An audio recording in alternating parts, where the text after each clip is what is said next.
আমাদের ভারতের একজন পশ্চিম বাংলার হুজুর, জিলাপি হুজুর, তিনি মদিনায় গিয়েছেন, সেইখান থেকে ফেসবুকে পোস্ট করছেন, আমার যারা ভক্ত আছেন তারা সবাই নবীর জন্য দরুদ পড়ে দাও, আমি নবীর কবরে পৌঁছে দেবো। আমলে এইসব কন্ট্রাক্টারও আছে আমাদের দেশে। হ্যাঁ, এগুলো হচ্ছে কন্ট্রাক্টার। আচ্ছা আপনারা বলুন, হাদিসে যেটা আছে যে বান্দা যখন দরুদ পড়ে ফেরেশতারা নবীজির কবরে পৌঁছে দেয়। জোরে বলুন সুবহানাল্লাহ। তাহলে ইয়াসিনের কি প্রয়োজন? আমি যদি আজকে বলে যাই ৯ লোককে আপনারা দরুদ পাঠ করে আমাকে দেন, আমি মদিনায় গিয়ে পৌঁছে দিয়ে আসবো, এটার মানেটা কি? তার মানে আমাকে কিছু কিছু টাকাও দিবি। হ্যাঁ, তবেই তো তাদের পেট চলছে, আর আগুন ছাড়া আর কিছু ভরে না। আপনি দরুদ পাঠ করবেন, হাদিসে আছে ফেরেশতারা নবীজির রওজা মুবারকে দরুদ পৌঁছে দেয়। তাইলে মধ্যখানে তুই কন্ট্রাক্টর কি করছিস? এটাই তো ধোকা মানুষকে। আমাকে একজন ফোন করে বলছে তুমি পীর বিরোধী মৌলবি। আমি বললাম, কে বললো পীর বিরোধী মৌলবি? আচ্ছা আমার তো কোনো পীর নেই, আমার সব থেকে বড় পীর হচ্ছে আমার বাবা। ঠিক কিনা কথা বলেন? বাপের থেকে বড় পীর কেউ আছে? কেউ নাই। আমার পীর হচ্ছে আমার বাপ। আমি তাকে বললাম, বললে তুমি গাছে চাপলে ডাল ধরে চাপো না বিনা ডালে? আমি বললাম, গাছে চাপলে তো ডালই লাগে। বলে তাহলে গাছে চাপতে গেলে যেমন ডাল লাগে, আল্লাহকে পেতে গেলে সাইডে পীর লাগবে, পীর তার পীর করে আল্লাহকে পাবি। আমি বললাম, আমি যদি ডাব গাছে চাপি ডাল লাগবে? ডালের প্রয়োজন নাই। ডাব গাছে ডাল আছে, ডাল নাই। তার মানে এই জানতে হবে মূর্খ লোক সমাজকে ধোকা দিচ্ছে। যদি বলেন হুজুর ডাব গাছে চাপলে আল্লাহকে পাওয়া যাবে, উদাহরণ দিচ্ছি শুনেলেন। তার মানে হচ্ছে আপনি যদি আমালের দিক দিয়ে দাঁড়ান, নিশ্চয় আল্লাহকে ডাইরেক্ট আপনি পাবেন। জোরে বলুন সুবহানাল্লাহ। যদি বলেন কোরআনে কোথায় আছে? সূরায়ে সিজদা, তাতাজাফা জুনুবুহুম আনিল মাদাজি ইয়াদউনা রাব্বাহুম খাউফাও ওয়া তামআ ওয়া মিম্মা রাযাকনাহুম ইউনফিকুন। যারা আমার প্রিয় বান্দা হবে, আমার সঙ্গে যারা সম্পর্ক করতে চায়, পৃথিবীর সবাই যখন নিদ্রায় যাবে তারা নামাজের পাটিতে নিরালায় চলে আসবে, নামাজ পড়বে, তাহাজ্জুদ পড়বে আর কান্নাকাটি করবে, আমার আল্লাহর সঙ্গে ডাইরেক্ট যোগাযোগ হবে। জোরে বলুন সুবহানাল্লাহ।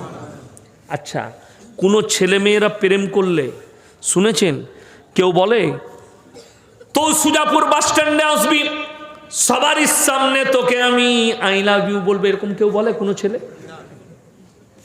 প্রেমের জাহির করলে গোপনেই করতে হয়, ঠিক কি না? কোথায় করে? গোপনে। দেখবেন আসল প্রেমটা প্রকাশ কখন হয়?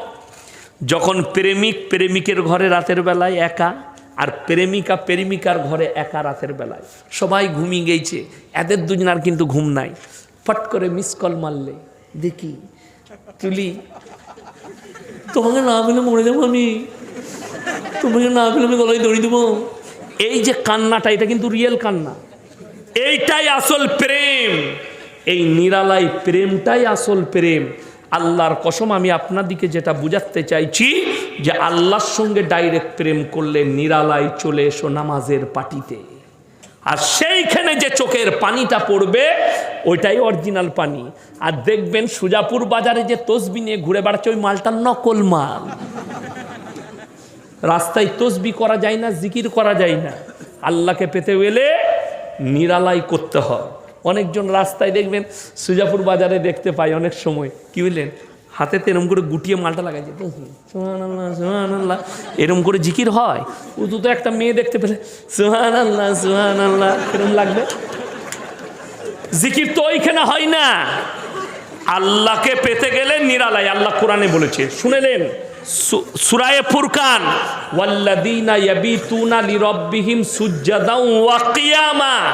আমার যারা প্রিয় বান্দা হবে তারা রাতের অন্ধকারে রাত জেগে কেঁদে কেঁদে আমার ইবাদতে রাত যাপন করবে, তবে আমার প্রিয়। জোরে বলুন সুবহানাল্লাহ। আল্লাহ কোরআনে বলেছেন আমার প্রিয় হতে গেলে। ওই জন্য যতগুলো আল্লাহওয়ালা লোক আছে, আপনাদের কি মনে হয় আমাদের কাছে তসবি নাই মানে আমরা জিকির আজগার করি না? মৌলবীরা কি মনে হচ্ছে? কথা বলেন, করি না? মোটেই না, তাই না? আমরা যেমন আমাদের দেশের ছেলেরা শবে বরাতের রাত্রে কি বুঝলেন, সাদা জামা সাদা পায়জামা সারা রাত জাগছে শবে বরাতে। সুজাপুরে আছে নাকি এরকম? আছে, সারা রাত জাগে। কি বলেন, নামাজ পড়েই যাচ্ছে আর গুটকা খেয়েই যাচ্ছে, আর একবার করে ডাঙ্গাই যাচ্ছে আর ভাইয়ের কাছে স্পেশাল চা দে তো একটা, চা খেয়ে আসছে। বলে কী ব্যাপার? বলে আজ সারা রাত ফাটাচ্ছি। কি বুঝলেন, যে সকালবেলায় চায়ের দোকানে বলছে ইমাম সাহেব তো ঘুমাচ্ছিল বে, মুফতি সাহেব নামাজই পড়েনি। ইমাম সাহেব তোর মতো পাইকিরি নামাজ পড়েনি, আমরা পাইকিরি নামাজ পড়ি না, তোমারটা পাইকিরি নামাজ। রাত 12টার পরে ঘুম ধরছে, নামাজ চালিয়ে যাচ্ছে। এ মায়েরা শুনেলেন ভাইয়েরা, শবে বরাতের রাতের নামাজটা কার? যে 365 দিন এশার নামাজ পড়েছে তার জন্যে। কেউ যদি বলে শবে বরাতে রোজা রাখতেই হবে, বেদাত। কেউ যদি বলে নামাজ পড়তেই হবে, বেদাত। লিখে নিয়ে যান, শবে বরাতে নামাজ কারা পড়বে? যারা 365 দিন নামাজ পড়েছে তাদের জন্য শবে বরাত। যারা 5 ওয়াক্তের নামাজি, পুরো বৎসর নাই, খালি এক রাত্রের মালু। সারা রাত চালালে যেমন আমাদের দেশে 27 রাত্রি পালন হয়, হয় না? কি বুঝলেন, পালন হয়। আমি বলে যাচ্ছি, যারা বলবে 27 রাত্রে ইবাদত করতেই হবে, এটা বেদাত। নাহলে প্রমাণ দাও 27 রাত্রে। যদি বলে, শুনেলেন কোরআনে আছে এক রাত্রি ইবাদত করলে আমি 1000 মাস অপেক্ষা বেশি নেকি দান করবো। জোরে বলুন সুবহানাল্লাহ। কে বললে? আল্লাহ কোরআনে বলে ইন্না আনজালনাহু ফি লাইলাতুল কদর ওয়া মা আদরাকা মা লাইলাতুল কদর লাইলাতুল কদরি খায়রুম মিন আলফি শাহর। এক রাত্রি ইবাদত করলে 1000 মাস অপেক্ষা বেশি নেকি পাবে। এইটা যদি 27 রাত্রি হয়, আমরা মৌলবীরা বলে দিতাম মসজিদে ইমাম রেখে কি করবি বে, খালি এক রাত খুলবি। 27 রাত্রে এক রাত নামাজ পড়লে কত? 1000 মাস অপেক্ষা বেশি। আচ্ছা বলুন, 365 দিন বেশি না 1000 মাস বেশি? 1000 মাস বেশি।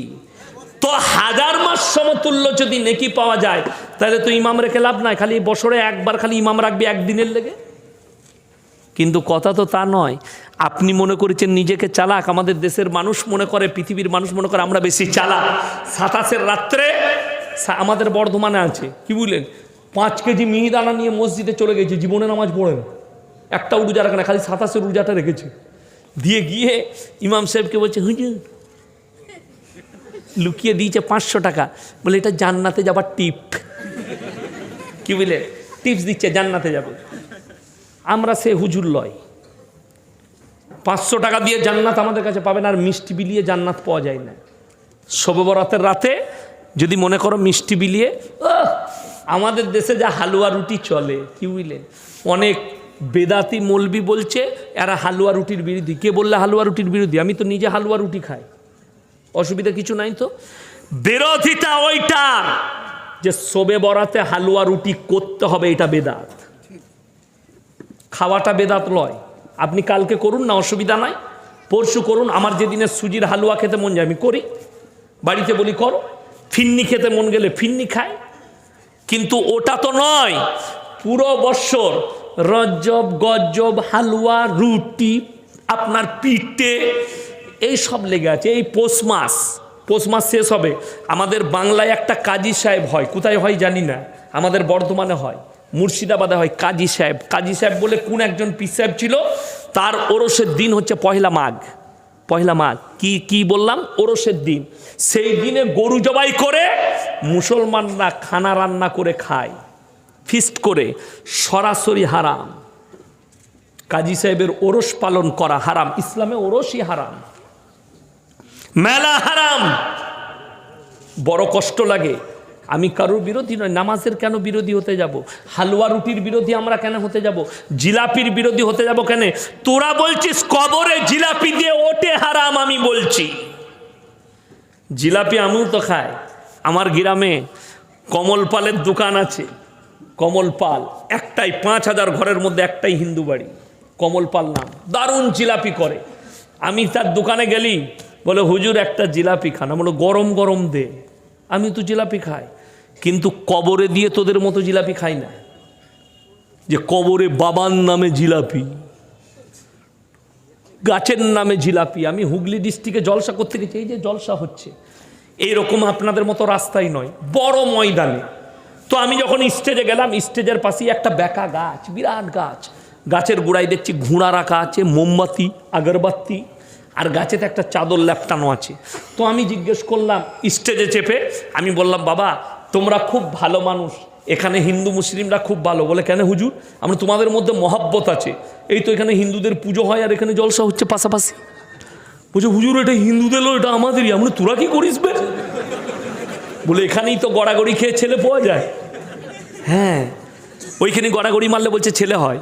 বড় কষ্ট লাগে। জিলাপি হুজুর বলছে, একজন গিয়ে বলছে মা, বলে বাবা আমার ছেলে হচ্ছে না। বলে চিন্তা নাই, পাথর চাবড়িতে 4 দিন শুয়ে থাকবি, আল্লাহ দিবে ছেলে হয়ে যাবে, বাবা দিবে ছেলে হবে। শালা মাজারে চুলে কখনো ছেলে হয়? আমরা তো জানি স্বামীর পাশে শুলে ছেলে হয়। গুটকাখোর বলছে মাজারে সুগা ছেলে হবে। শালা মাজারে শুলে কি করে ছেলে হবে? নাউজবিল্লাহ। আমি হচ্ছে এগুলোর বিরোধী, আমি কখনোই পীরের বিরোধী নয়, আমি হচ্ছে তোমার নীতির বিরোধী। বড় কষ্ট লাগে, মানুষ মালদা মুর্শিদাবাদ থেকে গিয়ে আজমিরে গিয়ে 5,000 টাকার চাদর চড়াচ্ছে। ওরে নেমো খারাম, খাজা বাবাকে ঠান্ডা লাগেনি যে চাদর লাগবে। খাজা বাবার মাজারে চাদর না দিয়ে তোর ঘরের পাশে কার গায়ে চাদর না, একটা চাদর কিনে দে, অনেক নেকি পাবি, খাজা বাবাও খুশি হবে। বড় কষ্ট লাগে। তোমার ঘরের পাশের গরিবকে খাবার দাও না।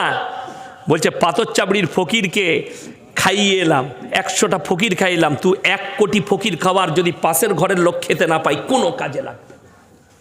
চ্যালেঞ্জ। কেউ যদি বলে আজমিরে গিয়ে 100টা ফকির খাইয়েছি আর তোর ঘরের পাশের গরিব যদি খেতে না পায়, আল্লাহর কসম করে বলছি তোর ফকির খাওয়ানো আল্লাহর কাছে মকবুল হবে না। কেন? কোরআন নীতি শিখিয়েছে দানের, ওয়া আতিদাল কুরবা হাক্কাহু ওয়াল মিসকিন। সব থেকে প্রথমে কাছের গরিব কে আছে তার লক্ষ্য করো। আপনি যদি আমাকে ভালোবাসেন আর যদি বলেন আপনার ঘরের কাছে মাদ্রাসা আলতাফিয়া, আপনার ঘরের কাছে মাদ্রাসা সুজাপুর, আপনার ঘরের কাছে মাদ্রাসা মুসেমপুর, সেই মাদ্রাসায় টাকা না দিয়ে ইয়াসিন ভাইয়ের মাদ্রাসায় দেবো, তোমার দান কবুল হবে না। লিখেলেন, আমি ইয়াসিন বলে গেলাম, আমি তো মাদ্রাসাওয়ালা, আমিও এরকম বড় মাদ্রাসা চালাই। আমি নিজে বলে গেলাম, আগে কাছের মাদ্রাসাকে দিবেন তারপরে দূরের, আগে কাছের গরিবকে দিবেন তারপরে দূরের। এটা আমার আল্লাহর হুকুম। আপনি এটাই বুঝতে পারেননি। আপনি মনে করছেন ইয়াসিন সাহেব খাজা বাবার বিরোধী লোক, আমার 30,000 জলসা ছুটছে, কেউ যদি বার করে দেয় যে আমি খাজা মঈনুদ্দিন চিশতি রহমতুল্লাহ আলাইহির বিরুদ্ধে একটা কুটি কথা বলেছি, তা আমি জুতোর মালা পরব ক্যামেরা চালিয়ে। না, তার মাজারে যারা হারাম কাজ করছে আমি তাদের বিরোধী, তার মাজারে যারা গড়াগড়ি মারছে আমি তাদের বিরোধী। আপনারা বলুন তো, আপনাদের এখানে স্বামী মরে গেলে স্ত্রী কবরস্থানে যায়? যেতে পাবে? হারাম। স্বামী মরে গেলে স্ত্রী কবরস্থানে যেতে পাই না, বাপ মরে গেলে বিটি যেতে পাই না। ইয়াসিন মারা গেছে, আমার কবরে তোমার বউ কি করে যাবে? কথাটা বুঝতে পেরেছেন না পারেননি? আমি মারা গেছি, আমার কবরে তোমার বউ যাবে কি করে? শুনেলেন? এই নেমো খারামরা মানুষের কাছে প্রকাশ করে না। আহমদ রাজা বেরেলি নিজের ফতোয়ায়ে রিজবিয়াই লিখেছে মেয়েদের মাজারে যাওয়ার নিয়ত করাটাও হারাম, কিন্তু এরা মানে না। তো মানলে তো হবে। দাদা হুজুর পীর কেবলা রহমতুল্লাহ আলাই ফুরফুরার আবু বকর সিদ্দিক রহমতুল্লাহ আলাই, তিনি তার ওসিয়তনামায় লিখেছেন মেয়েদের মাজারে যাওয়া হারাম। আর চলুন, নিজেকে দাদা হুজুরের ভক্ত বলে আর চলে যাচ্ছে কোথায়? আজমিরে বউকে নিয়ে, ছেলে হচ্ছে না বলে, বলে মাজারে গেলে ছেলে হবে। নেমো খারামির একটা সীমা আছে। আল্লাহর কসম করে বলছে, আল্লাহর কাছে যতগুলো পাপ আছে সব থেকে নিকৃষ্ট পাপ হচ্ছে শিরকের পাপ। আল্লাহ গোপন করেছেন। শুধু তাই নয়, ওয়ায়ুনাজ্জিলুল গায়সা ওয়া ইয়ালামু মা ফিল আরহাম ওয়া মা তাদরি নাফসুম মাযা তাকসিবু গাদা ওয়া মা তাদরি নাফসুম বিআইয়ি আরদিন তামুত ইন্নাল্লাহা আলিমুন খাবীর। আপনি অবাক হবেন আল্লাহ কি কি গোপন করেছেন। দুটো বললাম, ছেলে কার কি হবে এটা আমার আল্লাহ ছাড়া কেউ জানে না, কিয়ামত কবে হবে আল্লাহ ছাড়া কেউ জানে না, আর কার কোথায় কতটা রুজি মেপেছি এটাও আমি আল্লাহ ছাড়া পৃথিবীর কেউ জানে না। বড় লোক খেতে পাবে না। যদি এটা বিশ্বাস না হয়, সকালবেলায় মালদা টাউনে বাইপাসে চলে যান, 100টা বড় লোক খালি আন্ডার প্যান্ট পরে ছুটছে। কি হয়েছে রে? বলে শৈশব গায়কার ডাক্তারে বলেছে 3 কিলোমিটার হাঁটবি। অনেক মাস্টার ডাক্তার নিজের বউকে নিয়ে ছুটাচ্ছে, বলে তাড়াতাড়ি ছোট খেপি, না হলে তোরও হয়ে যাবে, খেতে পাবি না। এই তো হচ্ছে হাল। সুগার হচ্ছে আল্লাহ দিয়া নিয়ামত, আমি এটা বুঝাতে চাইনি।